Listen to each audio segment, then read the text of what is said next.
Bonjour à tous et bienvenue sur une nouvelle vidéo sur Coffee Coding. Donc aujourd'hui on va s'occuper de discuter des authentifications de type JWT, donc JSON Web Token, et une petite astuce avec Visual Studio ou Visual Studio Code qui va nous permettre de sécuriser donc par exemple une API lors du développement de manière très rapide, donc avec une seule ligne de code sans avoir à paramétrer ou à administrer ou même à coder un fournisseur d'identité, comme par exemple OAuth0 ou Identity Provider ou encore Keycloak. Allez, c'est parti. Alors bien évidemment, on n'oublie pas de s'abonner et d'activer les notifications pour ne rien louper. N'hésitez pas aussi à laisser des commentaires sur des choses que que vous voudriez éventuellement que l'on aborde sur la chaîne. Donc je suis sous Visual Studio et donc je vais créer un nouveau projet de type Web API, donc ASP.NET Core Web API. On va rester en net 7, donc je vais l'appeler Web API JWT Bearer. Donc on reste en net 7, je laisse tout par défaut coché et je crée le projet. Donc du coup il va nous créer le projet avec le template standard Wither Forecast qu'on va exécuter de suite pour voir un petit peu ce qu'il fait, même si on commence à le connaître. Donc voilà, donc je me retrouve sur mon projet avec un contrôleur. Donc j'ai un verbe get qui, quand j'exécute, me renvoie des données comme ici. Donc bien sûr, pas d'authentification. L'API est en anonymous, donc tout le monde peut s'y connecter. Et ce que l'on va justement mettre en place de notre côté de manière simple, rapide, avec une seule ligne de code.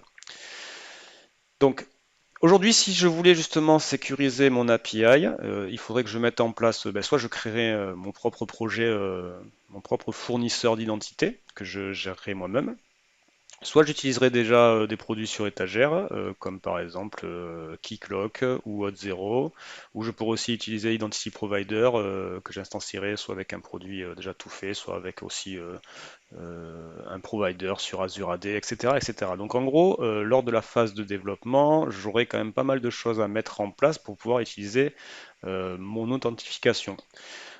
Justement, lorsqu'on est en phase de développement, c'est quelque chose que on pourrait faire beaucoup plus tard, voire déléguer à d'autres personnes, et quand même mettre en place une authentification simple, rapide, qui nous permet de tester notre contrôleur de manière non anonyme.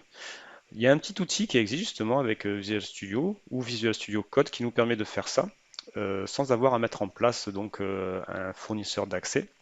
Et c'est ce que je voulais justement vous montrer. Donc pour pouvoir utiliser cet outil, ce que l'on va faire d'abord, on va aller rajouter un nouveau package NuGet. Donc je vais taper JWT Bearer. Et donc moi je vais rajouter le package ASP.NET Core Authentication JWT Bearer. Donc je suis sur une version .NET 7, donc je mets la version 7.0.5, qui est la dernière actuellement. Donc je l'installe et j'accepte le disclaimer. Voilà, donc à ce niveau-là, mon nugget donc, est installé, donc il est ici. Et donc au niveau de mon programme, pour donc rajouter une authentification, il ne me reste plus qu'à dire, à paramétrer donc mon service en disant qu'on va utiliser une authentification. Donc cette authentication peut prendre pas mal d'options. C'est ce qu'on veut éviter, hein. C'est elle qui nous permettrait donc de mettre en place le type d'authentification que l'on veut faire, le schéma, l'audience, etc., etc. C'est tout ça que l'on ne veut pas faire, nous, et on veut directement utiliser ce petit outil local qui va nous permettre de générer un token et de l'utiliser lors de notre phase de développement. Donc si je reste comme ça, là que je fais rien d'autre, que je dis j'utilise une authentification, je vais au niveau de mon contrôleur lui dire que ce contrôleur il est soumis à une authentification, donc je rajoute l'élément authorize, l'attribut authorize. Donc si je touche à rien et que j'envoie comme ça, sans paramétrer de provider, sans rien, en disant il y a une autorisation à faire, lors du test, du coup, je vais avoir une erreur.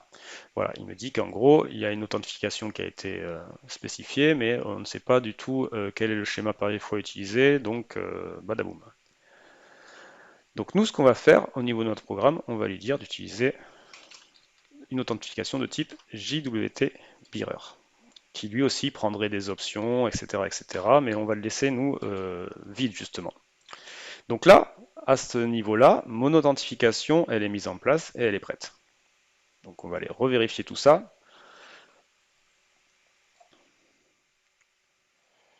Donc si j'ai fait un essai, j'exécute, vous voyez que j'ai une erreur 401 en me disant que j'ai une authentification de type bearer et du coup, comme tu n'as pas mis de token, badaboum, j'ai un 401 donc un refus. Donc voilà, donc là notre authentification, elle est mise en place, comme je vous disais, une seule ligne, et maintenant il n'y a plus qu'à l'utiliser. Donc du coup, pour pouvoir l'utiliser, ce que l'on va faire au niveau de notre menu tout en haut là sur View, on va, si c'est pas ouvert, ouvrir le terminal. Et donc dans ce terminal, on va pouvoir taper une commande qui s'appelle donc .NET user-jwts. Voilà, donc je vais l'agrandir. Donc cette commande, vous voyez, va nous permettre de créer, enfin, elle a pas mal de paramètres.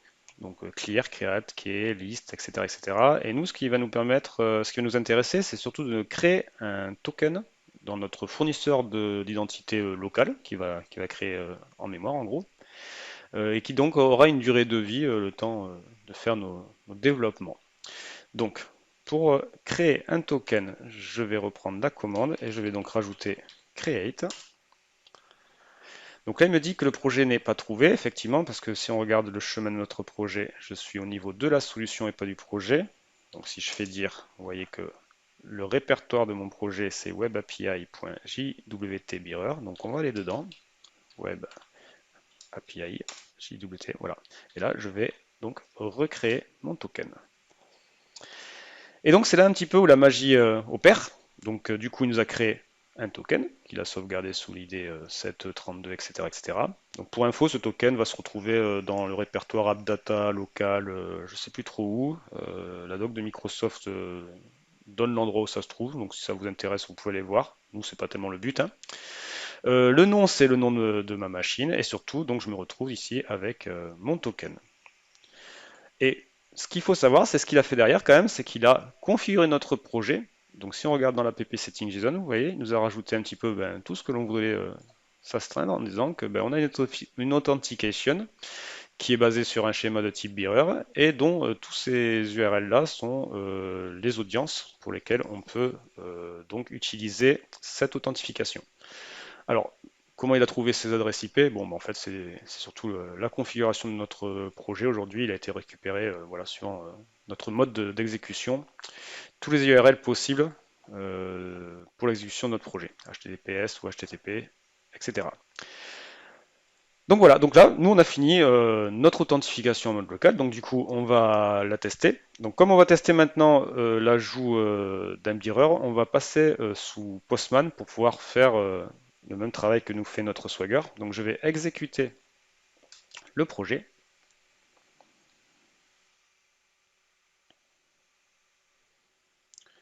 Donc ça me lance mon Swagger, donc on va toujours vérifier qu'on soit bien en 401, c'est le cas. Du coup maintenant je vais rajouter dans mon Postman vous prenez un autre outil, hein, Insomnia ou autre, ce qui vous fait plaisir. Je vais faire l'appel donc avec mon Postman d'exactement ce que je fais avec mon Swagger. Donc j'essaie de vous réduire les fenêtres.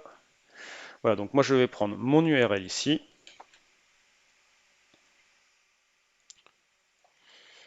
Voilà, et donc sans rien faire d'autre, si j'envoie une requête, bon ben j'ai bien le 401. Et donc c'est ici maintenant qu'on va rajouter notre autorisation. Donc le fameux token que l'on a créé tout à l'heure. Donc je vais mettre en bearer token. Je vais virer celui que j'avais par défaut. Et je vais aller chercher dans Visual Studio le token qui m'a généré. Donc il est ici. Hop, voilà, je le copie et je le colle ici. Ah, loupé, pardon.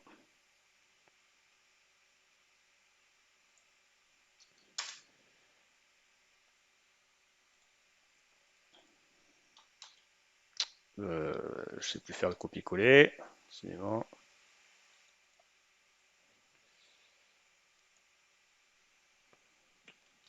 Hop.